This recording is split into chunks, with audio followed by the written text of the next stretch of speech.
Bien.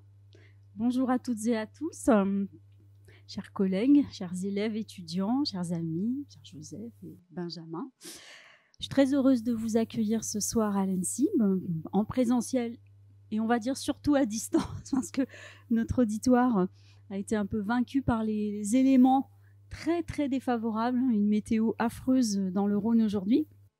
Donc via notre chaîne YouTube, vous pourrez revoir ce lancement ou le voir.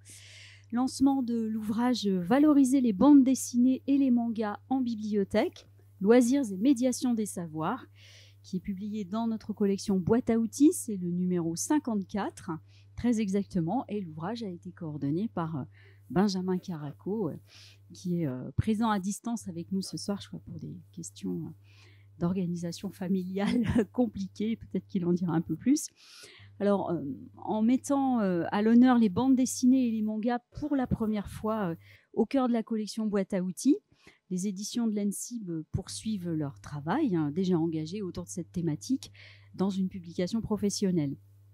L'ENSIB s'est emparé de la question de la bande dessinée à travers la riche palette de ses activités de recherche, d'édition, de formation et de diffusion des savoirs.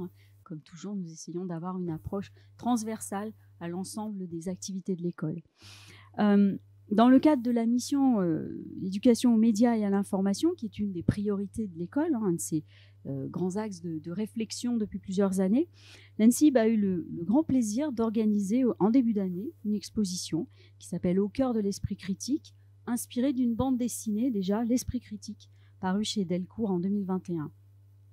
L'ENSIB inscrit aussi son action sur un territoire engagé en faveur du dialogue entre les sciences et la société grâce au dispositif Pop Science piloté par l'Université de Lyon, auquel l'ENSIB participe régulièrement, et que nous avons accueilli d'ailleurs lors d'un séminaire qui portait sur la bande dessinée et le livre comme outil de médiation scientifique. Alors je tiens à saluer l'engagement de quelqu'un qui aurait dû être là ce soir et qui, à cause des intempéries et problème de train, ne pourra pas l'être. C'est Pascal Robert, professeur des universités à l'ENSIB, qui, à travers ses travaux publiés dans la collection papier, c'était en 2018, la bande dessinée Une intelligence subversive, et ses propositions de mémoire pour les élèves conservateurs de bibliothèque ou les étudiants, a contribué à mettre en place une dynamique particulière autour de la bande dessinée dans les réflexions professionnelles et dans les réflexions conduites à l'ENSIB. Je remercie très chaleureusement Benjamin Caraco, coordinateur de cet ouvrage, qui réussit avec brio, grâce à une équipe de 17 contributeurs que je remercie également, à appréhender la diversité et la richesse de la bande dessinée et à envisager toutes les pistes que l'on peut mobiliser pour la valoriser. Alors là réside toute l'ambition de ce livre que je vous invite à découvrir dans une collection Boîte à outils qui, depuis 1995, irrigue la réflexion des professionnels de l'information, de la documentation et des bibliothèques et vise à leur proposer des clés de compréhension, mettre en lumière les bonnes pratiques sur une thématique donnée. Il nous semble là que l'objectif est parfaitement atteint. Nous savons que cet ouvrage est très attendu. Nous espérons qu'il va intéresser les bibliothèques de lecture publique, mais aussi les bibliothèques de l'enseignement supérieur et de la recherche et les enseignants documentalistes dans les collèges et les lycées, ainsi que les professionnels du livre et plus largement de la culture.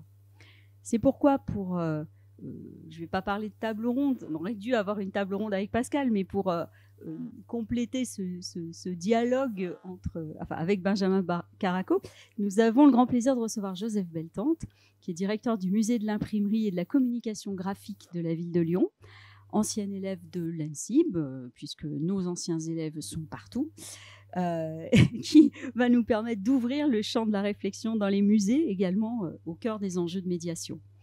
Avant de laisser place à cet échange, je profite également de ce moment pour vous indiquer que la formation tout au long de la vie de l'ENSIB va proposer bientôt 2 focus. Ce sont des formations de prise de contact avec une question stratégique émergente pour les bibliothèques. Donc 2 focus au sujet de la bande dessinée en novembre 2024 et en février 2026, qui seront également pilotés par Benjamin Caraco. Et une formation plus longue de 2 jours sera proposée par Benjamin et Maël Ranou en 2025. Vous voyez que c'est là encore toute une palette qui va de la BAO vers la formation, qui vous est proposé. Je vous remercie encore de votre présence ou de votre écoute en ligne. Et puis, j'adresse une nouvelle fois mes vifs remerciements à Benjamin et à Joseph. Belle découverte de l'ouvrage, bonne discussion. Je laisse tout de suite la parole à Florence Salanouve et à Joseph. Bonjour à toutes et à tous, je suis Florence Salanouve, directrice de la valorisation de l'ENSIB. Merci beaucoup Nathalie pour ces éléments d'introduction. La bande dessinée est pleinement intégrée au cœur des réflexions sur la médiation en bibliothèque et il paraît loin le temps où la BD était encore considérée comme un produit d'appel. Sa diffusion planétaire, son dialogue constant avec toutes les disciplines, son pouvoir de narration, d'expression, la richesse de ses talents, les auteurs et les autrices aussi de bande dessinée, dans un monde particulièrement masculin, sont la preuve de sa réussite en tant qu'art majeur, en tant que 9e art. Comme le souligne Benjamin Caraco dans l'ouvrage « Valoriser les bandes dessinées, les mangas en bibliothèque, loisirs et médiation des savoirs », la question de la légitimité, et là je le cite, de la bande dessinée, que ce soit au sein de la société française ou des bibliothèques, est désormais derrière nous. Mais devant nous, il s'agit d'explorer et de partager les façons d'envisager les pistes de valorisation de ce genre. On parlera de pourquoi bande dessinée et manga, et les collaborations à mettre en place. La bande dessinée, donc vous en doutez, valait bien un livre dans la collection boîte à outils auprès de l'ENSIB, et pour le mettre en valeur, un lancement et une discussion, malgré les intempéries, avec plusieurs acteurs autour de la table. Il devait y en avoir 3, il y en a 2, mais certainement les meilleurs, si je peux me permettre. Donc, Benjamin Caraco, en visioconférence, tu es coordinateur de l'ouvrage « Valoriser les bandes dessinées et les mangas en bibliothèque ». Tu es conservateur des bibliothèques, ancien élève de l'ENSIB, et responsable de la BU Rosaline Franklin, OSCD de l'Université de Caen-Normandie. Tu es chercheur associé au Centre d'histoire sociale des mondes contemporains, Université Paris 1, Panthéon-Sorbonne, et docteur en histoire. Co-rédacteur en chef de nonfiction.fr, et tu viens également de publier une histoire de l'association, bande dessinée d'auteur et légitimité culturelle au PUFR, collection Iconotexte en 2024. Pour t'accompagner dans cette présentation d'ouvrage, nous avons invité Joseph Beltante. Merci beaucoup d'avoir accepté notre invitation. Vous êtes directeur du musée de l'imprimerie et de la communication graphique de la ville de Lyon, mais également directeur adjoint du pôle Histoire et Société, ou Société et Histoire, excusez-moi, vous avez 2 postes en même temps, des sociétés de Lyon. Vous êtes docteur en sciences politiques et spécialiste des études visuelles. Vous avez exercé en bibliothèque parce que vous étiez conservateur de bibliothèque et puis vous êtes devenu conservateur du patrimoine.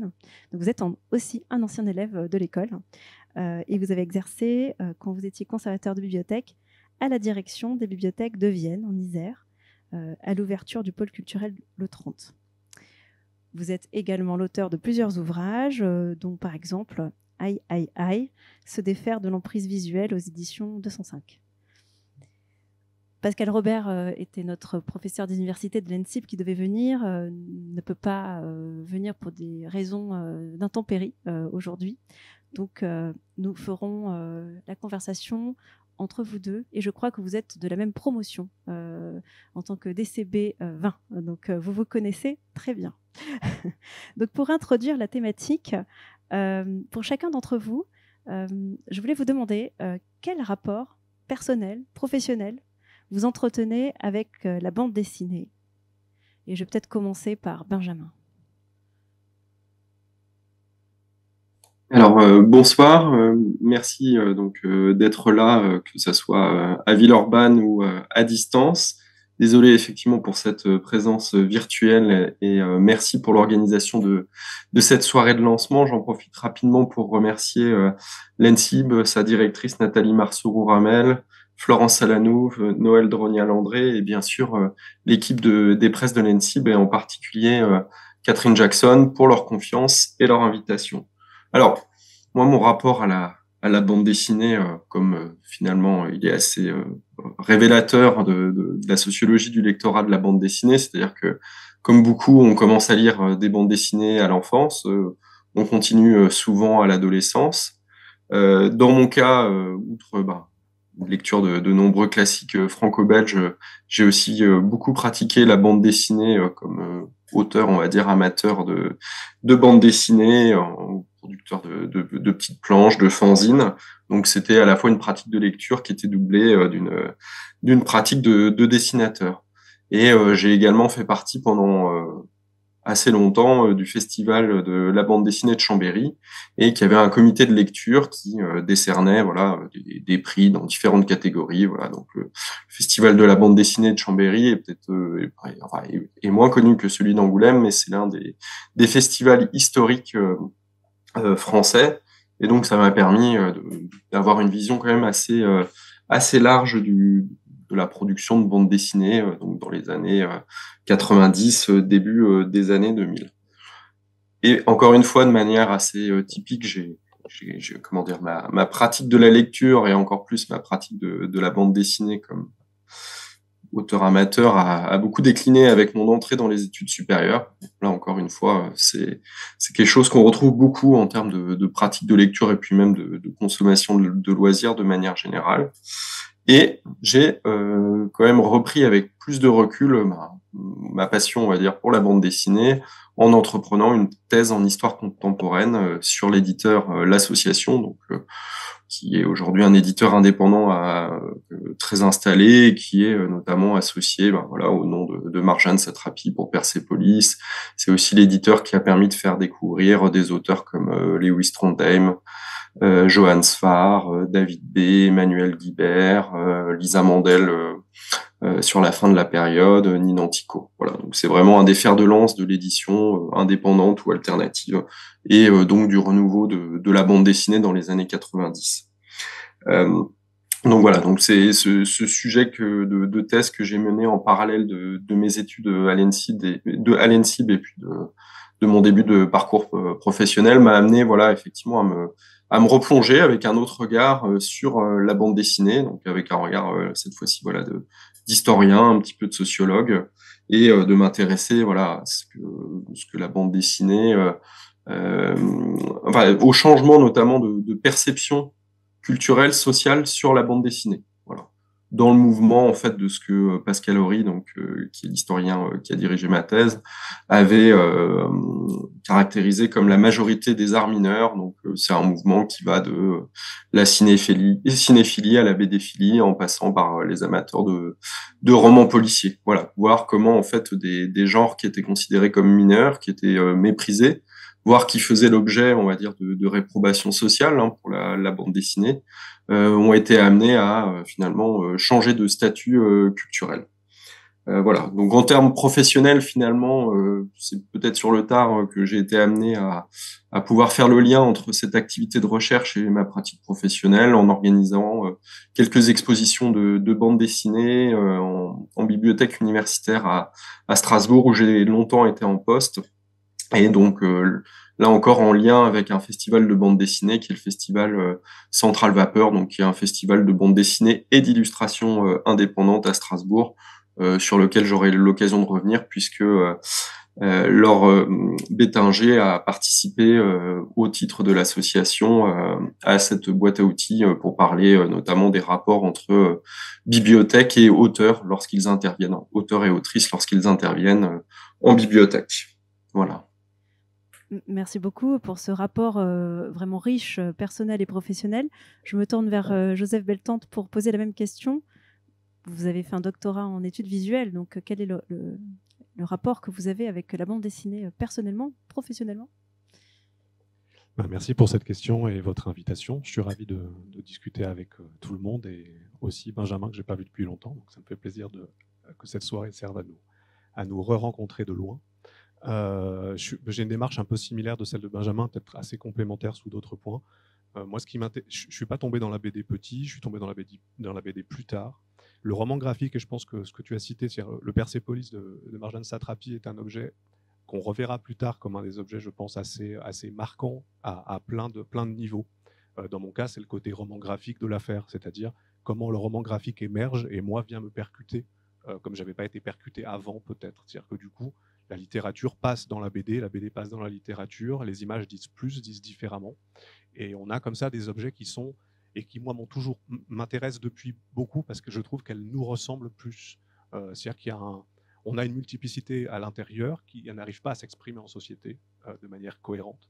Et les bandes dessinées avec le roman graphique nous permet, avec les cases, avec la manière panoramique de voir les personnes, en font un objet pop. Parce que moi je suis plutôt culture pop, il y a le mineur mais il y a le pop aussi, ça dépend comment on le voit, c'est parfois la même chose. Mais les cultures populaires qui datent pour moi début 19e déjà, donc là on peut reprendre la BD assez loin, est un objet moi qui me plaît parce que je trouve que c'est là où on peut s'exprimer complètement et où on a enfin une image de soi qui est riche et qui correspond à celle qu'on a à l'intérieur. Et on l'a pas toujours, on l'a pas toujours en littérature, on l'a pas toujours au musée, on l'a pas toujours en bibliothèque. Et je trouve que les bandes dessinées amènent cet espace enfant, adolescent, adulte, tout ça en même temps et donnent des réponses très fortes à des besoins, à des envies et au collectif qu'on est aujourd'hui et qu'on a à l'intérieur de nous. Moi, j'ai cette approche multiple. J'ai fait une thèse sur les séries télé américaines. Donc, le sériel, en fait, c'est ça qui m'intéresse. Je travaille au musée de l'imprimerie, c'est le multiple. Enfin, c'est le côté, c'est ce respect qu'ont les bandes dessinées de l'humanité au sens où elles expriment ce multiple. Alors, vous faites le parallèle entre bande dessinée et culture pop. Parce que la première approche que l'on peut avoir dans bande dessinée et manga, il faudra expliquer comment vous introduisez cette notion cumulative, bande dessinée et manga. Est-ce que le manga n'est pas dans la bande dessinée? Mais j'ai une question pour vous, Joseph, et aussi pour Benjamin. Normalement, on pense que la bande dessinée, ça rentre dans la littérature. Mais vous dites que ça rentre dans une culture populaire? Comme le disait Benjamin sur le fait que certaines cultures sont mises de côté. Globalement, c'est la culture carnavalesque qui part, la Révolution française arrive et va interdire le carnaval. L'interdiction du carnaval vient de la Révolution française. Donc il faut bien que le carnaval existe, quelque part, la manière de renverser les rôles, la manière de défier l'autorité, de défier et de contester l'autorité. Et pour moi, la culture pop, c'est l'endroit qui va émerger à partir de cette absence-là, de ce manque-là, qui va derrière se construire petit à petit par bout et taper très fort, que ce soit... on peut mettre beaucoup de monde dans cette partie-là. On peut mettre Claude Quin, on peut mettre Marjane Satrapi, on peut mettre le surréalisme à des moments. On peut mettre, disons qu'il y a besoin comme ça de réponses qui permettent d'exprimer une existence multiple qui donc vient contredire des systèmes et des schémas de pensée idéologiques, sociétaux, culturels, qui ne nous ressemblent pas. Et donc du coup, moi j'ai tendance à mettre la bande dessinée à l'intérieur, mais comme je travaille au musée de l'imprimerie, j'ai aussi vu que la création graphique de la BD, elle date de Rawlinson, elle date de Topfer en Suisse. Donc c'est un dessin qui vient exprimer une caricature d'abord, et ensuite petit à petit un monde avec des séquences qui s'ordonnent. Donc ça, moi, du côté musée, je le vois vraiment naître petit à petit comme un objet jusqu'au début 20e qui se construit, et puis après c'est la vague qui l'emporte. Et d'autres choses qui viennent se rajouter dessus. Mais il y a plusieurs entrées, en tout cas le côté pop et graphique sont mon entrée. Benjamin, est-ce que tu partages cette conception de la bande dessinée en lien avec la culture pop et comment tu envisages toi les bandes dessinées et les mangas dans l'ouvrage que tu as coordonné? Oui, bah, tout à fait. Alors, ce que je vais dire va être plus complémentaire que contradictoire par rapport à ce qu'a dit Joseph. Une des particularités de la bande dessinée, c'est qu'effectivement, elle se retrouve un peu prise en étau entre deux espaces, enfin la littérature et puis les arts graphiques. D'ailleurs, Joseph a bien parlé de celui qui est considéré aujourd'hui comme le père moderne de la bande dessinée, à savoir Rodolphe Töpfer, un Suisse. Et le terme de bande dessinée, il apparaît pas tout de suite. Lui, Rodolphe Töpfer, quand il va entre guillemets breveter par l'écrit et notamment par un des premiers essais théoriques sur la bande dessinée, il va parler de littérature en estampes. Donc on voit déjà là où il va se rattacher, c'est plutôt du côté littéraire. Mais là, il y a des travaux sur l'histoire de la bande dessinée, puisque la fondation de la date de création de la bande dessinée a longtemps fait débat. C'est l'objet de débats un peu aussi nationaux. Hein. Est-ce que la bande dessinée est européenne, suisse, et puis plus ou moins française ou américaine, plutôt fin du 19e siècle, et caractérisée par des marqueurs comme le phylactère, pour ne pas dire la bulle, et la présence de cases. Alors que effectivement, on ne retrouve pas ces attributs chez Töpfer. On est encore sur quelque chose qui va être assez classique, entre guillemets, et caractériser la bande dessinée pendant quasiment tout le 19e siècle en Europe. C'est un dessin au-dessus, une légende en bas, et puis jusqu'au début du 20e siècle, une bande dessinée, c'est ça. Et c'est effectivement sous l'influence américaine qu'on va à voir l'arrivée du phylactère. Pourquoi on a employé le terme de manga dans le sous-titre, effectivement? Pour moi, le manga, hein, c'est de la bande dessinée. Ce qui se trouve, c'est qu'on a historiquement 3 pôles, on va dire, parmi les plus visibles, hein. Je dis bien parmi les plus visibles parce qu'il y a finalement, on le découvre peut-être aujourd'hui de manière plus flagrante avec le roman graphique, la bande dessinée alternative, mais il y a de multiples espaces qui produisent de la bande dessinée. Mais historiquement, bah, on va dire que les 3 plus visibles, c'est l'espace franco-belge avec la bande dessinée. Mais il faut pas oublier que vous avez de la bande dessinée en Italie, en Espagne, et c'est l'espace japonais avec les mangas, et puis bien sûr l'espace américain avec les comics. On aurait pu rajouter ça effectivement dans le sous-titre. C'est vrai que ça c'est d'ailleurs quand il y a eu quelques réactions quand on a annoncé le sommaire, j'ai vu qu'il y avait des questions, mais est-ce qu'il y a les comics? On a mis l'accent sur les mangas, tout simplement. Là, c'est plus une question de problématique professionnelle. Tout simplement, c'est que voilà, l'année dernière, une bande dessinée sur 2 qui était vendue, c'est un manga. Donc il y a un vrai enjeu pour les collègues en bibliothèque de savoir quoi faire de cet objet. Et l'idée, notamment dans la contribution de Xavier Gilbert, qui est rédacteur en chef du site spécialisé du Neuf et qui est spécialiste des mangas, c'était de battre en brèche un certain nombre de clichés sur le manga qu'on oppose parfois à la bande dessinée franco-belge, qu'on présente comme plus artisanale, en accentuant l'aspect industriel, sériel qu'a mentionné Joseph, alors que la bande dessinée franco-belge est aussi sérielle de manière assez prononcée, et que des phénomènes comme la production en studio, en atelier de bande dessinée existent aussi dans le domaine franco-belge. Il suffit de penser à Hergé, mais effectivement, c'est pas aussi massif que dans le domaine japonais. Pour en revenir à la présentation du livre, plus précisément, le sommaire que vous voyez qui est présenté à l'écran, donc à la fois sur la chaîne YouTube et aussi en présentiel, je dirais qu'il résume bien ce que tu as voulu faire, Benjamin, pour mettre en valeur l'idée que tu essaies de transmettre aux professionnels. C'est une devise en réalité. D'un côté, tu as diversité, médiation, partenariat. C'est un programme que tu proposes aux professionnels. Maintenant, la question est pourquoi as-tu voulu coordonner un livre dans la collection Boîte à outils? Il y avait déjà un premier ouvrage qui a été dirigé par Maël Ranou, bande dessinée en bibliothèque aux éditions du Cercle de la Librairie en 2018. Pourquoi ce livre aujourd'hui, en 2024? Quel est son apport par rapport au premier ouvrage en 2018? Effectivement, alors cette question, je me la suis posée quand on m'a proposé de diriger cette boîte à outils en la personne de Catherine Jackson. J'avais participé au livre de 2018 qui a été dirigé par Maël Ranou, et donc là, on devait être, je pense, en 2024. En 2022, pardon. Je me suis dit bon, voilà, quel va être l'intérêt de refaire entre guillemets un ouvrage sur la bande dessinée en bibliothèque. Donc initialement, j'étais plutôt presque réticent à accepter. Bon, Catherine Jackson a su trouver les bons arguments, et je me suis dit bon, l'idée c'est vraiment de faire quelque chose de complémentaire, parce que le livre de Maël Ranou, bande dessinée en bibliothèque, présentait, il y avait beaucoup d'éléments sur le paysage éditorial, les grandes tendances. Moi-même, j'avais écrit un chapitre sur la naissance de la bande dessinée, qui revenait sur les controverses autour de qu'est-ce que la bande dessinée. Ça permettait de poser des questions aussi sur la définition de la bande dessinée. Est-ce qu'il faut forcément des bulles, des cases, des personnages récurrents ou pas? Voilà, ça permettait de brasser un certain nombre de questions, de s'intéresser aussi à sa réception. Et puis j'avais fait aussi le chapitre sur la bande dessinée alternative. Donc l'idée, c'était de prendre entre guillemets un peu le contre-pied de cet ouvrage qui existait déjà, et de vraiment d'axer la chose sur la mise en valeur, la médiation de la bande dessinée en bibliothèque. Et de manière générale, moi je trouve que on a toujours tout à gagner en bibliothèque en travaillant avec d'autres. Je sais pas, donc moi je suis en bibliothèque universitaire, d'autres services, mais voilà, ça peut être effectivement les musées, les acteurs de la chaîne du livre.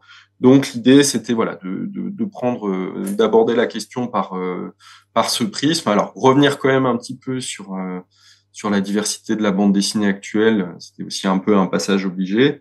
mais surtout voir quelles sont les possibilités qui sont offertes aux collègues pour mettre en avant la bande dessinée et mettre notamment en avant une bande dessinée qui est pas forcément la bande dessinée qui est demandée tout de suite par les lecteurs, parce que voilà, il y a le suivi de séries connues, voilà, il y a pas de souci, on sait que c'est plutôt bien d'acheter l'Arabe du futur, ça va sortir, ou Un monde sans fin, ou les dernières séries de manga. L'idée, c'était voilà de proposer autre chose et de montrer la richesse de la bande dessinée aux collègues. Alors avec le recul, il manque peut-être un chapitre sur la politique documentaire des bandes dessinées, parce que ça revient en creux finalement de certaines discussions que je peux avoir maintenant que l'ouvrage est sorti. Voilà. Alors ensuite, la composition du sommaire, qui était notamment le choix des contributeurs, s'est faite assez rapidement, naturellement, parce que j'ai pu bénéficier effectivement de ma double casquette de chercheur sur la bande dessinée et de praticien, et j'ai surtout bénéficié d'un effet générationnel. Alors depuis une dizaine d'années, on n'est pas les premiers à faire de la recherche sur la bande dessinée, au contraire, il y a beaucoup de précurseurs, même si une partie de cette recherche a été faite aussi réalisée par les BD-Phile, par des amateurs de bande dessinée qui sont devenus spécialistes de leur sujet. Mais force est de constater qu'il y a eu, voilà, comme l'avait bien montré Julien Baudry, un autre camarade de promotion aussi spécialiste de la bande dessinée et qui a contribué à cet ouvrage, c'est qu'il y a une augmentation assez forte du nombre de thèses qui ont été soutenues dans diverses disciplines, pas seulement l'histoire, sciences de l'information et de la communication, arts plastiques, sociologie, littérature, sur la bande dessinée.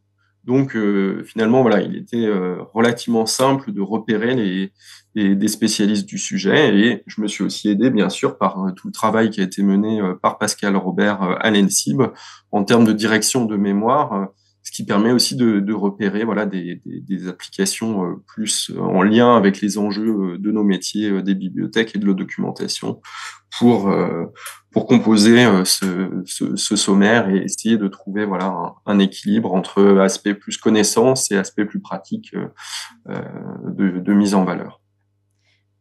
Alors, si tu veux bien, on va commencer à procéder par le fil du sommaire pour revenir sur les grands enjeux pour chaque chapitre. Pour la partie diversité de la bande dessinée, c'est le premier chapitre. Donc chaque année, il y a 6 000 à 7 000 titres qui sont publiés. Le secteur de la bande dessinée et des mangas, c'est un marché qui est en pleine expansion, notamment les mangas, qui est porté par un lectorat plutôt jeune, aux alentours d'une trentaine d'années. La bande dessinée fait partie de l'industrie du livre. C'est une industrie culturelle et créative, donc il y a surtout des retombées économiques importantes. Plus d'un titre sur deux, 55% du total, est cédé en bande dessinée ou en jeunesse. Donc, il y a des retombées très importantes au niveau international. C'est un enjeu. Donc, peut-être, est-ce que tu pourrais nous décrire les grandes tendances de ce secteur à partir, évidemment, de l'ouvrage que tu as coordonné? Oui, alors, effectivement, ce qu'il faut voir, donc, depuis les années 90, grosso modo, les deux grands renouveaux de la bande dessinée, c'est, pour aller vite, c'est la bande dessinée alternative et les mangas. Les mangas qui existent depuis, bien sûr, longtemps dans l'espace japonais, mais il faut attendre effectivement le début des années 90 pour que ça soit massivement traduit en France, notamment par un éditeur comme Glénat, qui est un des premiers à traduire les mangas, et ça va être effectivement une montée en puissance crescendo. Ce qui est intéressant de voir, c'est notamment Xavier Guibert, il revient bien dans sa contribution en présentant un peu les différentes étapes de l'arrivée du manga, qui est aussi très lié avec les séries de dessins animés, qui ont un peu préparé le terrain finalement aussi à l'arrivée du manga au format bande dessinée, qui a posé aussi un certain nombre de questions de traduction, alors pas simplement en termes linguistiques, mais tout simplement on n'est pas sur le même sens de lecture, bien sûr. On a des questions de mise en page. C'est pas le même rythme aussi, finalement, un manga par rapport à une bande dessinée. On a une décomposition de l'action qui est beaucoup plus importante que dans une bande dessinée franco-belge. Voilà, donc il y a toute une question de traduction. Donc le manga va s'imposer progressivement à partir des années 90 jusqu'à, entre guillemets, voilà, comme on a pu le lire exploser à la fin des années 2010 et puis début des années 2020. Mais c'est vraiment une tendance de fond. C'est pas juste un effet passe culture comme ça a pu être souligné par moment ou un effet lié au confinement, plus de lecture. C'est vraiment une tendance de fond.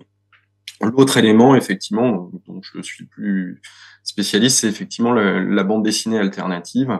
Donc avec des éditeurs comme l'association, mais pas seulement, des éditeurs aussi comme Cornelius, Ego Comics, qui vont proposer en fait une autre forme de bande dessinée qui s'éloigne en fait des canons qui pouvaient prévaloir.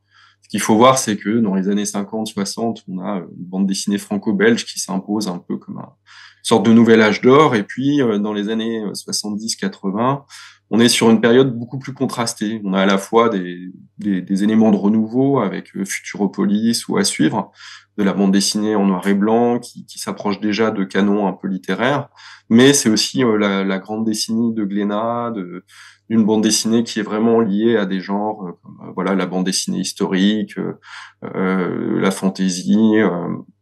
Donc en fait, on va avoir une réaction d'un certain nombre d'auteurs qui vont pas vraiment se retrouver eux artistiquement dans ce paysage et qui concrètement n'arrivent pas à se faire publier. Et donc ce qui fait qu'une partie du renouveau de la bande dessinée actuelle a été impulsée par des auteurs qui sont pour une partie devenus éditeurs. Concrètement, ça va se traduire comment en termes de production? C'est déjà un dessin qui s'éloigne des canons entre guillemets du beau qui pouvaient exister jusqu'à présent, et puis des thématiques renouvelées, en particulier ce qu'on a pu appeler la bande dessinée du réel, et qui se retrouve beaucoup dans le fait que les auteurs de bande dessinée s'emparent alors massivement de l'autobiographie, ce qui jusqu'à présent n'avait pas été le cas, ce qui est en réel décalage, par exemple, avec la littérature, ou bien sûr, voilà, si on pense aux essais ou de Montaigne ou aux confessions de Jean-Jacques Rousseau, on voit que la bande dessinée, entre guillemets, dans ce domaine est en retard. Et donc ça a essaimé. Donc dernièrement, on retrouve beaucoup aussi de bandes dessinées dites de reportages, documentaires. Il y a eu un certain nombre de collections. Ça, c'est aussi une tendance assez importante qui est étudiée par Sarah Gauthier dans sa contribution sur les bandes dessinées en bibliothèque universitaire. Ce qu'il faut voir aussi, mais tu l'as déjà un peu souligné, Florence, c'est la multiplication des nouveautés, mais aussi des éditeurs. Début des années 90, les éditeurs, ils se comptent par dizaines. Aujourd'hui, ils se comptent par centaines, notamment parce qu'il y a eu une démocratisation de l'édition en bande dessinée qui tient en partie au fait qu'il y a beaucoup d'auteurs, notamment des auteurs qui passent par des écoles d'art décoratifs appliqués, se mettent eux-mêmes à éditer. Donc dernièrement, par exemple, il y a un éditeur strasbourgeois qui fait beaucoup de bandes dessinées vraiment de qualité qui s'appelle 2024. C'est des étudiants qui viennent de l'AIR, donc en ex-école des arts déco de Strasbourg. Voilà, on pourrait citer aussi dans les tendances, voilà, un certain renouveau auquel participe d'ailleurs cet éditeur, des bandes dessinées pour la jeunesse, qui voilà, se voit aussi un certain renouvellement. En fait, finalement, aujourd'hui, il y a des particularités. Enfin, le grand changement, c'est que la bande dessinée partout s'intéresse à tous les sujets. Elle se limite plus à l'humour, à la fiction, comme ça a pu être le cas précédemment. Donc, c'est difficile de présenter toutes les tendances. Ce qu'il faut voir aussi, c'est la multiplication des formats qui a été de plus en plus étudiée, hein, parce que les études sur la bande dessinée ont pris ce qu'on appelle un peu un tournant culture matérielle, à s'intéresser en fait au format et ce que font les formats au récit, à la narration en bande dessinée, comme l'a notamment beaucoup étudié l'historien Sylvain Lesage, d'ailleurs publié aux presses de l'ENSIB, qui avait écrit publié la bande dessinée et qui a bien montré en fait ce que le passage de la bande dessinée de la presse, à laquelle elle a été historiquement associée, au livre a fait en termes de récit et d'esthétique. Je m'adresse maintenant à Joseph en tant que directeur de musée. Vous avez monté au sein du musée que vous dirigez une exposition. Alors c'était en 2017. Ça touchait aussi à la bande dessinée. Ça s'appelait Bande dessinée, art invisible. L'art invisible avec le festival Lyon BD. Et j'ai repéré une interview dans laquelle vous avez dit quelque chose d'assez intéressant, et on voyait déjà l'expert en études visuelles. Chacun a ses souvenirs, ses albums fétiches, mais personne n'en comprend vraiment les codes, le travail qu'il y a derrière, la complexité du format. C'est un art que tout le monde connaît, mais que personne ne voit vraiment. Qu'est-ce que c'est un art invisible, la bande dessinée? Alors du coup, c'était vraiment... Quand je suis arrivé en poste, la BD fait partie du musée, mais on ne peut pas dire qu'on on se dit tout de suite que c'est là qu'on va trouver des expos de bande dessinée. Donc il faut, en fait, moi j'ai passé beaucoup de temps à rattraper le retard de tout ce que pouvait dire une culture visuelle, graphique aujourd'hui, ce qu'on appelle le graphisme, mais c'est un peu tout. Enfin, c'est beaucoup, tellement de choses. Et du coup, le livre de Scott McCloud s'appelle L'Art invisible, qui est une sorte de somme américaine où ce professionnel-là, du coup, tente le coup de dire je vais expliquer mon boulot, je vais dire à quel point je corresponds à l'image qu'on je fais d'un auteur de bande dessinée de l'extérieur et comment en même temps je suis quelqu'un de totalement différent. Et il va raconter l'histoire de la bande dessinée, les techniques de la bande dessinée en 3 tomes, 3 volumes, et c'est un objet vraiment sensationnel, parfait. Il y a peu de choses à dire, de A à Z, ça fonctionne. Et du coup, j'ai tenté ce coup-là de l'appeler et de dire voilà, est-ce que ça vous dirait de faire une exposition? Il a répondu oui tout de suite, puis je ne l'ai plus vu pendant 1 an. Donc j'ai dû me débrouiller avec son oui tout de suite. Je l'ai plus revu derrière. J'ai discuté avec son éditeur et il est venu à la fin voir l'expo. C'est le premier qui a vu l'expo. C'était un peu particulier comme processus du coup, mais globalement, ce que je peux dire, c'est que moi j'ai adoré et j'adore travailler la bande dessinée parce qu'en face de moi, j'ai des personnes qui utilisent l'artisanat dans le discours. Ce qui n'est quasiment plus beaucoup le cas. Qu'est-ce que ça veut dire, l'artisanat dans le discours? Du coup, ce qui n'est plus forcément le cas avec l'art plastique sous certaines formes, c'est-à-dire que la BD parle de... Enfin, une grande partie de la bande dessinée et des auteurs, autrices de bande dessinée parlent de comment ils font de la bande dessinée. C'est un objet dans lequel on peut discuter et où leur travail, parfois, vaut plus que l'image de la personne qu'ils mettent à l'intérieur. Finalement, c'est vraiment l'artisanat, presque comme William Morris. On est voilà, sur un aspect... il y a l'artisan, quoi. Et souvent, ça, c'est un objet que je retrouve beaucoup, c'est-à-dire que les auteurs et les autrices se mettent moins en avant, même que dans d'autres disciplines ou champs disciplinaires, mais mettent en avant vraiment le craft américain, quoi. C'est processus de création, la manière de ciseler leur travail. Et il y a quelque chose vraiment, vraiment d'assez palpitant, du coup, à créer quelque chose ensemble, puisque ce qu'on crée, c'est pas mettre en avant la personne, comme dans les musées, globalement. Enfin, les musées sont là pour célébrer des personnes qui ne méritent pas d'être célébrées. Je pense à Picasso, notamment. Ça peut être intéressant de... Mais, ah bon bah, évidemment, enfin, s'il y a encore une expo Picasso, j'aimerais savoir pourquoi. Et en tout cas, comment ça peut se faire aujourd'hui avec ce qu'on sait de Picasso. En tout cas, ce qui est certain, c'est que la bande dessinée n'amène pas ces questions-là. Elle amène du voilà, moi je vois le monde comme ça, mais c'est pas ça qui est important. C'est comment je travaille, comment je colore, comment la couleur arrive, comment le texte se remplit, comment le scénario joue son rôle. Le scénariste a autant, parfois plus d'intérêt que la personne qui le décide. Les deux ensemble font des équipes. Et comment tout ça est expliqué. Et du coup, en objet de discussion, d'échange, d'exposition vraiment en tant que tel, c'est des objets qui sont vraiment palpitants parce qu'on a toutes ces couches et une fausse modestie qui va dans le sens de ce qu'on attend, nous. Parce qu'on est tous, voilà, on veut découvrir, mais on est tous expertes de ces sujets-là, à nos manières. Donc vraiment, il y a, pour moi, dans la rencontre musée, et je pense que du coup, dans le livre qu'a dirigé Benjamin, il y a aussi la parole de Chloé Cruchaudet. On pourra tout à fait, parce que moi, on va en parler. Son parcours de créateur qui paraît dans l'ouvrage. Et du coup, voilà, moi j'ai travaillé avec elle il y a peu de temps. Elle m'a aidé à mettre en avant des personnages de l'imprimerie totalement inconnus, peu connus, et ou des auteurs comme Franz Masrel, comme Douglas Emery des Black Panthers. On a, grâce à la bande dessinée, on a fait des portraits avec elle de personnages qu'on ne voit pas ou qu'on a du mal à voir. Et du coup, quels sont ces personnages qu'on ne voit pas? Ceux-là, par exemple, ça va de Hiroshige à Posada, en passant par tous les gens qui utilisent l'imprimerie, mais qui le font à leur manière, d'une manière puissante et qui vont révolutionner les mondes auxquels ils appartiennent. Et du coup, c'est dur de les montrer dans un musée parce qu'il y a peu d'images, il y a peu de photos. Et du coup, la bande dessinée vient aussi... j'ai aussi travaillé avec Yann Damzin, qui a fait on a fait une expo sur les livres sauvés. C'est horrible de faire une exposition sur les livres, vous le savez très bien, puisqu'ils sont dans une vitrine et on ne peut pas les bouger. Donc du coup, c'est terrible. Enfin, il n'y a rien de pire que de faire une exposition sur les livres. Et du coup, qu'est-ce qu'on fait pour les rendre intéressants? Et ben du coup, ils ont des histoires, ils racontent quelque chose. Donc les livres sauvés, c'était le nom de cette exposition. C'était le moyen de leur dire, ben voilà, on sauve des livres. Pourquoi on sauve des livres? Qui sauve des livres? Et évidemment, les 3/4 des personnes qu'on avait choisies n'avaient pas de photos. Je pense à la personne qui a travaillé notamment à la restitution des livres après la Seconde Guerre mondiale. dont il n'y avait pas de photos. On ne savait pas où était la famille, on savait pas et du coup, on a demandé à un dessinateur de les dessiner. Et il a dessiné les étudiants qui ramassent les livres dans le fleuve à Florence quand il y a les inondations. Il a dessiné pour Daesh le prêtre qui s'est mis entre les balles et les bouquins. Enfin, c'est tous ces personnages qu'on connaît peu et qui sont très intéressants, mais la BD nous amène un imaginaire excessivement fort, ludique, émouvant. Et les livres derrière prennent une... Enfin, on ne les voit pas d'abord, en fait, les livres, ils sont cachés. On voit les sauveurs et les sauveuses, et tout d'un coup, on voit le livre, et là, il a une puissance émotionnelle qui est multipliée par 10 000. Et là où la bande dessinée est forte, justement, c'est qu'elle aide à amener des univers qu'on comprend assez facilement. On n'a pas besoin d'énormément d'explications pour rentrer à l'intérieur. On se sent touché très vite parce que c'est notre culture maintenant. Et du coup, en termes d'objets de médiation, de valorisation, mais même de début, en fait, c'est pas forcément ce qui vient après. Ça reste, je trouve, ce qu'il y a de plus intéressant à travailler.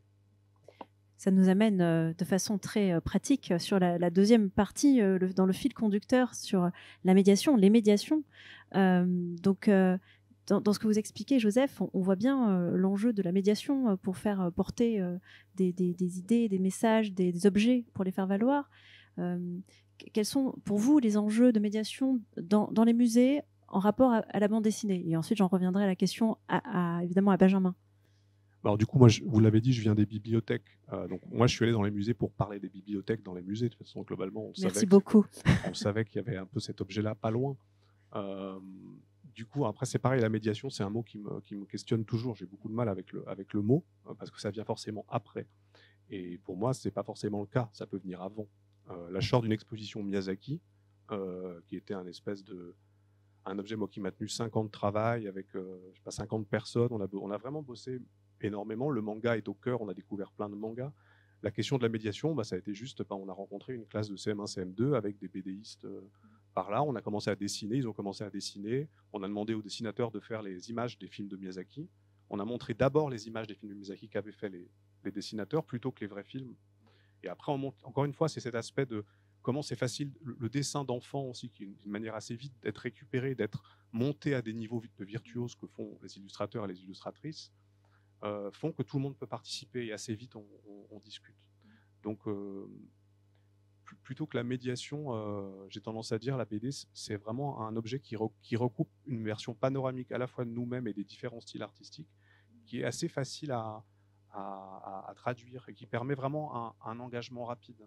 En gros, encore une fois, c'est pour sortir aussi des langages art contemporain ou beaux-arts des musées qui n'ont pas remis en fait à jour leur logiciel depuis très longtemps. À l'inverse des bibliothèques, qui du coup, là, je dirais l'aspect médiathèque de l'objet, a obligé à la fois la profession et les collections à évoluer vers aussi plus de multimédia. Et donc, je dirais que c'est comme si maintenant il manquait au musée ce qu'ont eu les bibliothèques quand elles ont pensé les médiathèques, un besoin de s'ouvrir complètement, d'arrêter de voir l'artiste au centre du jeu, ce qui est vraiment une erreur très importante qu'on commence à peine à voir. L'artiste est un regard parmi d'autres. Notre regard à nous, le regard de l'enfant de 7 ans, est aussi important que celui de l'artiste. Et ça, c'est en train de venir petit à petit. C'est grâce à la BD aussi que les enfants sont plus présents dans les lieux. Voilà, Miyazaki, moi j'ai fait une expo où tout était à même hauteur, le manga, l'estampe japonaise, le film de Miyazaki, le film de Kurosawa, tout est à la même hauteur. Et du coup, l'enfant a la même place dans le regard, et c'est par la BD qu'il va briller. Et Miyazaki part de ses mangas. Miyazaki est réalisateur, mais d'abord, il fait des mangas. Donc, je pense qu'on est au-delà du hobby, quoi. C'est-à-dire, du coup, on va pas prendre des BD juste parce que c'est sympa, parce qu'on y passe du bon temps. On est sur des objets excessivement politiques, excessivement sociétaux, excessivement culturels, et dont il faudrait prendre mesure aussi, et d'arrêter de... Enfin, encore une fois, même si on sait que c'est légitime aujourd'hui, il y a quand même un discours autour de la BD qui est excessivement mis à distance parfois, que je trouve assez grave par rapport à la qualité et la puissance de ces objets. Est-ce que tu reprends le mot de médiation pour parler de la médiation dans les bibliothèques, pour réagir par rapport à ce qu'a dit Joseph, quels sont les types de dispositifs en bibliothèque qui existent pour valoriser justement l'objet bande dessinée?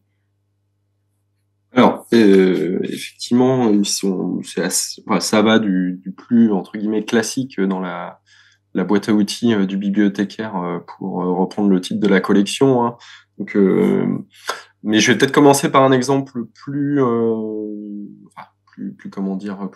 original. C'est ce qu'a fait l'université de Guyane. Donc aujourd'hui, on sait qu'une des grandes tendances dans les bibliothèques universitaires, hein, c'est le développement des services à la recherche en lien avec la science ouverte, la gestion des données. Et ce qui est intéressant, c'est que les collègues de l'université de Guyane, et en particulier Marie Latour, donc qui en était jusqu'à sa mutation la directrice adjointe, a choisi le support bande dessinée pour réaliser en fait 2 bandes dessinées didactiques. Bon, ça, elle s'inscrit dans une tradition qu'elle a finalement, qu'elle a un peu creusée à l'occasion de sa contribution, qui est ancienne. Hein. On a parlé de Scott McCloud, mais Will Eisner, qui est aussi un auteur américain assez emblématique, a écrit deux ouvrages, voilà, où il revient, qui s'appelle, je crois, les clés de la bande dessinée, où il revient aussi sur le mécanisme de la bande dessinée. Et il avait fait pas mal de bandes dessinées didactiques, notamment de mémoire pour l'armée américaine. Voilà. Alors là, effectivement, on utilise la bande dessinée pour faire passer finalement des contenus qui peuvent être relativement compliqués sur qu'est-ce que les données de la recherche, comment publier en libre accès. Voilà, donc ça c'est un usage intéressant, original. Il y a aussi des bibliothèques américaines qui se sont amusées à faire des guides du lecteur en bande dessinée avec notamment une attaque de zombies en bande dessinée pour comprendre comment utiliser la bande dessinée par ses usages ludiques. Bon, je suis pas forcément toujours convaincu par ce type d'approche, mais c'est voilà en tout cas voilà on peut utiliser aussi la bande dessinée comme langage pour faire passer des contenus pour faire passer certains contenus. Bon, c'est aussi un peu finalement ce que propose pas mal la bande dessinée documentaire qui connaît une certaine fortune éditoriale actuellement. Alors pour en revenir au domaine des bibliothèques, un élément que je veux juste souligner, pour revenir aussi précédemment, c'est que une grande enquête de lecture menée par Benoît Berthoud qui date de 2015 avait bien montré en fait qu'il y a vraiment un enjeu de bibliodiversité pour qu'on continue à lire des bandes dessinées. La bande dessinée, c'est très lié effectivement à certains âges de la vie, parfois à certaines générations. Comme il y a des générations de lecteurs de Tintin, de Spirou, de À suivre, ça, où il y aura des générations, et il y a déjà des générations de lecteurs de manga. Il y a un enjeu, en fait, à connaître la richesse de la bande dessinée pour continuer à la lire. Parce que sinon, en fait, on va rester dans son univers, qui peut être aussi d'ailleurs entretenu par des logiques éditoriales relativement industrielles, et rester uniquement dans la bande dessinée franco-belge, la bande dessinée dans les mangas, et ne pas voir, en fait, la richesse.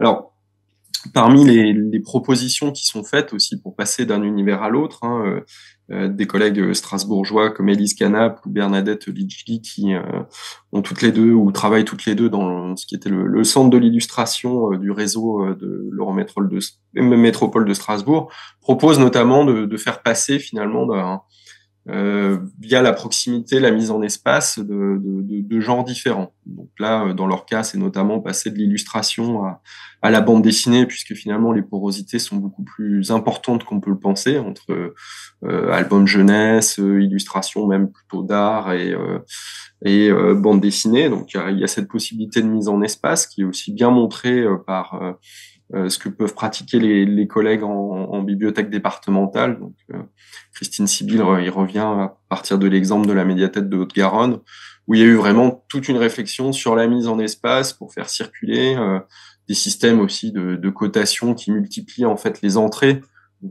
C'est des questions à la fois assez pratiques, mais qui ont leur enjeu. Hein.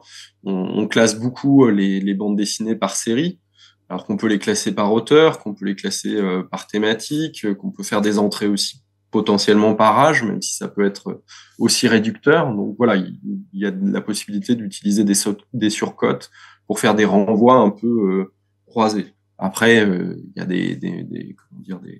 des propositions qui sont plus classiques, comme des bibliographies, mais qui tirent parti de l'aspect visuel de la bande dessinée, et des propositions qui s'inscrivent aussi dans le domaine, bien sûr, de l'action culturelle. Alors, les expositions, après, ça peut être des entrées plus ou moins comment dire, originales. Donc, pour reprendre quelques-uns des exemples qui sont présentés en bibliothèque universitaire, ça peut être faire le lien, comme ça a été fait par nos collègues de Lyon 1, entre bande dessinée et sciences, enfin manga et sciences.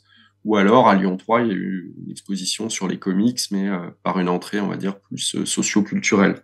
Voilà, donc ça, c'est des possibilités. Il y a aussi l'implication des lecteurs. Donc, il y a de nombreuses bibliothèques qui mettent en place des comités de lecture, qui proposent à leurs lecteurs ensuite de décerner des prix, de rencontrer des auteurs, en essayant d'avoir une réflexion aussi sur la sélection et d'amener en fait les lecteurs à découvrir des pans de la production de bande dessinée vers lesquels ils ne seraient pas forcément allés directement. Donc ça, c'est des possibilités.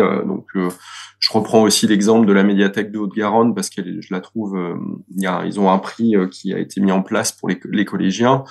Je trouve que ce prix est assez emblématique un peu de la démarche de l'ouvrage, puisque ça va mettre en relation différents acteurs de la chaîne du livre et de la chaîne éducative, puisque bien sûr il y a le domaine scolaire avec les enseignants, les bibliothécaires du réseau de la bibliothèque de la médiathèque départementale, les libraires et puis les auteurs qui peuvent être invités aussi. Donc voilà, c'est une démarche assez intéressante et qui permet de faire intervenir en fait plusieurs acteurs maillons de la chaîne du livre. Pour donner quelques premiers exemples. Donc, c'est des exemples bien précis qui sont dans le livre, dans le deuxième chapitre, en tant que tel, de valoriser les bandes dessinées et les mangas en bibliothèque aux presses de l'ENSIB. J'en viens, parce que je veux donner la réponse, enfin les questions à la salle, le micro. J'en viens à la troisième partie, qui sont les partenariats.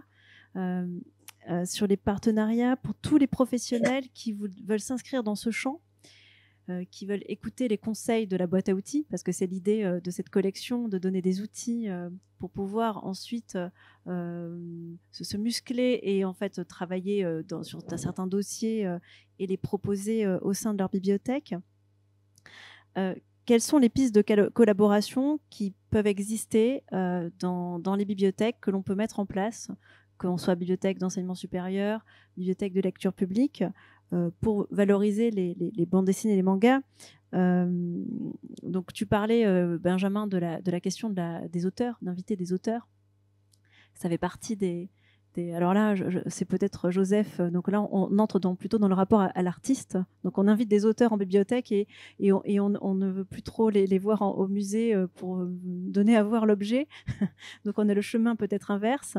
Donc on invite des auteurs en bibliothèque. Je voudrais donc faire aussi un focus sur le parcours du créateur de Chloé Cruchaudet, qui est autrice et dessinatrice de bande dessinée.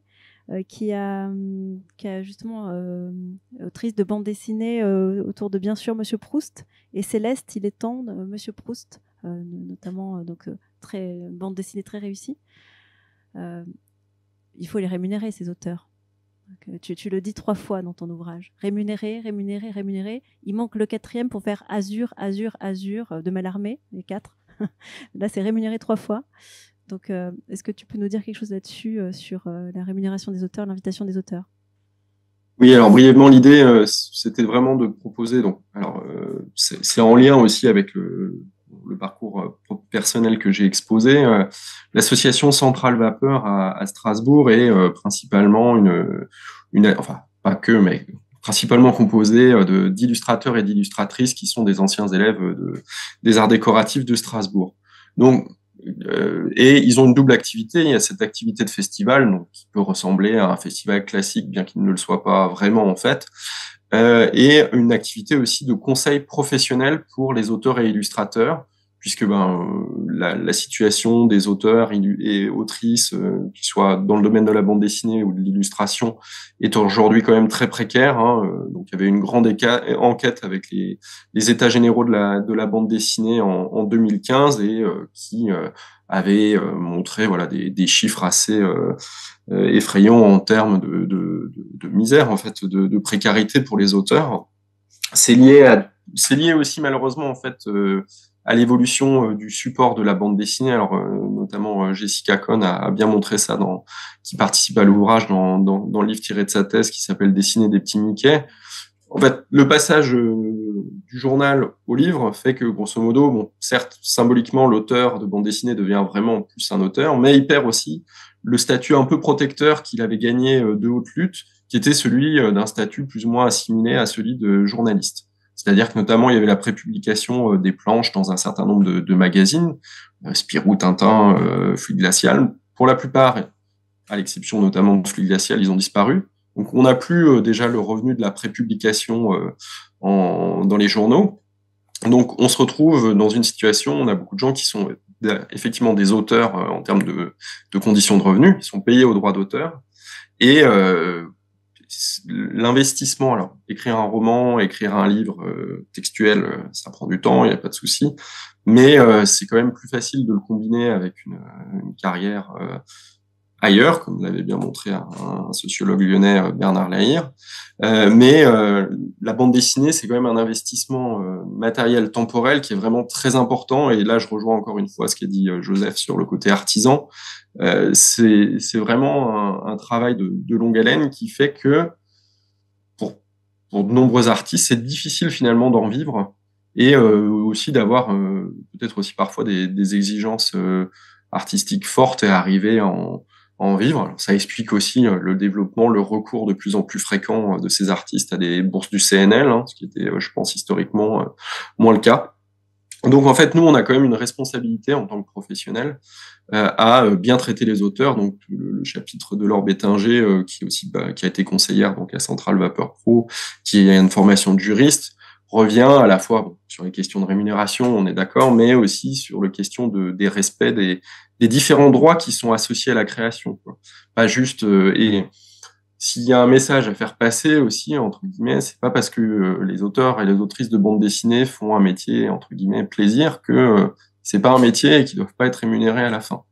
Et voilà, donc ça, c'est...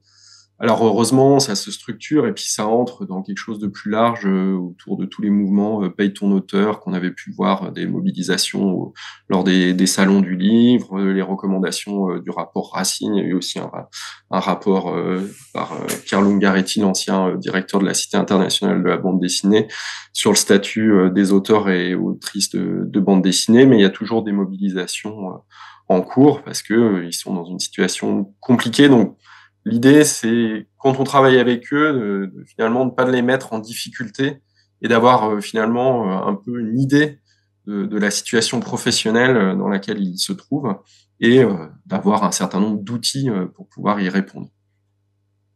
Voilà. Et Joseph, qu'est-ce que vous conseilleriez aux professionnels des bibliothèques qui souhaitent mettre en place des partenariats par votre connaissance à la fois des bibliothèques et des musées? Quel conseil donneriez-vous? Je pense que effectivement cette question de la rémunération, elle est centrale. C'est-à-dire du coup, exister comme des professionnels qui sont au courant de tout ça et de ne pas rentrer dans une sorte d'incompréhension sur le rôle de chacun. Tu vas venir dessiner, mais tu vas être payé, ça va se passer comme ça. Ne pas laisser, encore une fois, cette espèce de non-dit trop présent dans la relation. Et puis après, se saisir du territoire. Ici, on a un territoire de BD très fort à Lyon pour plein de raisons. Que ça vienne des éditions Luc des années 80 jusqu'à maintenant avec Lyon BD Festival. Mais même avec Lyon BD Festival, c'est un festival qui a parfois des difficultés financières. Donc, c'est des festivals qui peuvent disparaître.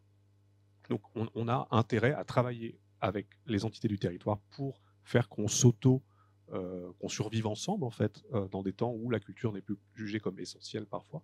Donc ces sujets-là sont vraiment importants. Se saisir du territoire, la question de la rémunération et voir la bande dessinée comme ce qu'elle est, c'est-à-dire elle est vraiment au cœur de nos vies. Alors, nous avons prévu un petit mot de la fin, c'est-à-dire un visuel de la fin, qui est une petite surprise de nos deux intervenants. Donc, on commence par Benjamin. Tu nous as proposé à la fois... donc, je te laisse décrire. Oui, alors rapidement, j'ai mis face à face la couverture d'un ouvrage de Benoît Peters dans une collection équivalent, que sais-je, Repère la découverte, qui s'appelait simplement La bande dessinée, et que j'ai lu étant adolescent. Et c'est juste pour en clin d'œil souligner l'importance finalement aussi et la richesse qu'il y a à se plonger dans les travaux sur la bande dessinée et l'histoire de la bande dessinée, puisque à la fin de son livre, Benoît Peters parlait d'un ouvrage de 500 pages improvisé par Lewis Trondheim pour apprendre à dessiner, qui s'appelait Lapino et les carottes de Patagonie. C'est comme ça, c'est finalement par un livre textuel. Bon, à l'époque, j'en lisais vraiment très peu, hein, mais celui-là est porté sur la bande dessinée, donc il m'a un peu plus intéressé. Et donc, on peut finalement être amené à faire des découvertes. Et aujourd'hui, je pense qu'il y a tout un mouvement de redécouverte de la richesse de l'histoire de la bande dessinée. Et je pense que le travail de Joseph et de son musée y contribue, puisque aujourd'hui, voilà, on se replonge dans la bande dessinée du 19e, on découvre toute la richesse qu'elle avait déjà. Je pense au livre de Thierry Groenstein sur la bande dessinée à la Belle Époque, qui montre voilà aussi toute la recherche méconnue de cet art. Donc, je pense qu'on a tout intérêt à se replonger dans l'histoire de la bande dessinée ou dans les travaux sur la bande dessinée pour découvrir d'autres facettes de sa richesse. Et nous avons un deuxième. Voilà, j'ai un peu triché. Ah, voilà, c'est pas encore affiché. Voilà. Voilà. Et aujourd'hui, effectivement, une de mes grandes lectures, c'est avec mon fils, c'est la redécouverte des classiques franco-belges, et ce qui me permet de finalement aussi, dans l'autre sens, de redécouvrir des classiques auxquels pour lesquels j'étais passé à côté. Donc là, j'ai mis Yakari qui, avec le recul en le lisant aujourd'hui à notre époque, me paraît quand même très précurseur sur les questions d'écologie, de rapport de l'homme à la nature et aux animaux. Et donc voilà, on peut refaire des découvertes dans la richesse de la bande dessinée en le relisant à divers âges et toujours y trouver un certain profit. Merci. C'est un art de l'enfance. Joseph disait que la bande dessinée nous ramenait à l'enfance. Pour toi, là-dessus, c'est le retour vers l'enfance et la redécouverte d'un genre. Alors maintenant, on passe au choix de Joseph. Ok, pour ceux qui le voient peu, du coup, c'est un ouvrage de Julia Wertz qui s'appelle Les Imbuvables ou Comment j'ai arrêté de boire, qui est sorti cette année, qui a été vu à Angoulême notamment, qui est un objet. Alors du coup, je suis content, Benjamin, que tu sois là, parce que du coup, je suis vraiment ton complémentaire. Moi, je n'ai pas lu ce bouquin avec ma fille. Mais ma fille me l'a piqué, elle a 13 ans. Elle a piqué le bouquin après que j'ai démarré au bout de 2 pages, parce que j'ai voulu juste regarder, j'ai voulu poursuivre après. Elle l'a fini dans la soirée, il fait 350 pages, écrit en tout petit. Et derrière, elle me l'a rendu, elle m'a dit qu'elle était très intéressée par le sujet. C'est une autrice qui raconte son alcoolisme et comment elle en est sortie. Et elle l'a rendu, et puis elle a redémarré Picsou Magazine derrière. Et avant de réattaquer l'Arabe du futur, et avant de repartir sur d'autres choses. Donc, globalement, oui, l'enfance, mais l'adolescence, l'adulte, tout ça un peu mélangé, et on n'a pas trop de séparation des regards, et c'est ça la richesse. Donc cet objet-là que je pensais un peu pour moi dans la maison, parce que le sujet est un peu flippant, comme ça, en fait, finalement, ça n'a pas été mon sujet, ça ne sera pas. Vais-je le terminer? Ça, c'est une autre question. Je pense que oui, parce que c'est un ouvrage magnifique. Elle a fait ce très beau bouquin qui s'appelle Le musée de mes erreurs, que je vous conseille. C'est pour dire musée, encore une fois. Un grand merci en tout cas à tous les deux pour votre partage. J'ouvre directement les questions vers la salle. Si vous avez des questions, nous avons un intervenant qui doit prendre un train à 18h45 en espérant qu'il a des trains.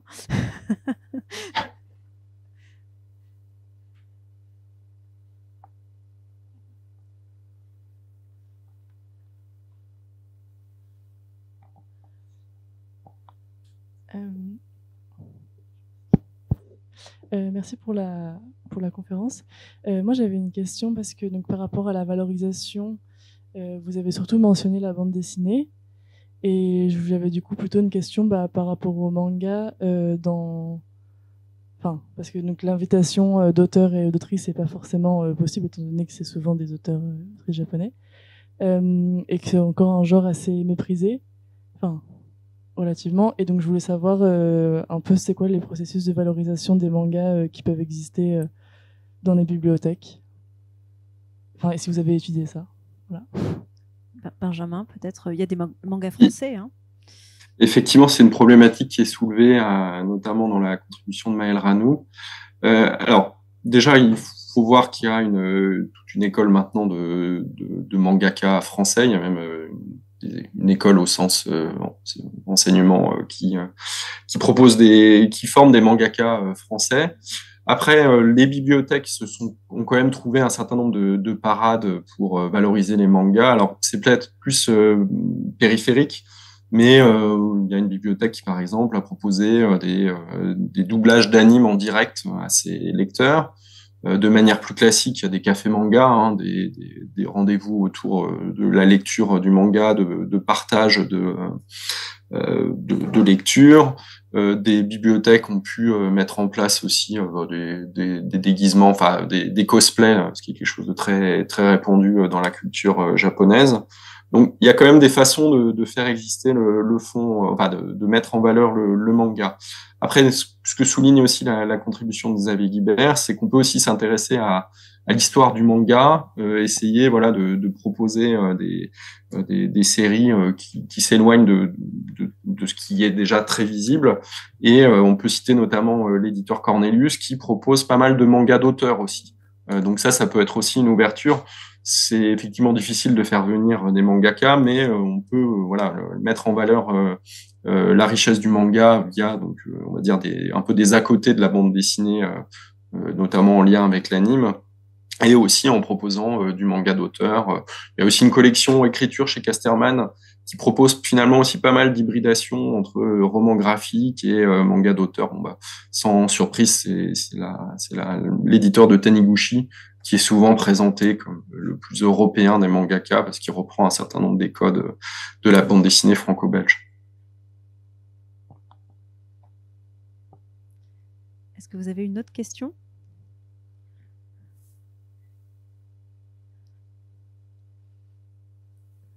Si vous n'avez pas d'autres questions, je vous propose de terminer cette séquence et de remercier infiniment nos deux intervenants pour leur partage ce soir. Donc, je crois qu'on peut les applaudir. Merci. Merci. Et je vous remercie beaucoup pour votre présence, à la fois, bon, j'espère, en présentiel et aussi en ligne, que j'espère nombreuse au final. Et je vous dis donc bonne soirée et à bientôt à l'ENSIB. Merci beaucoup. Bonne soirée.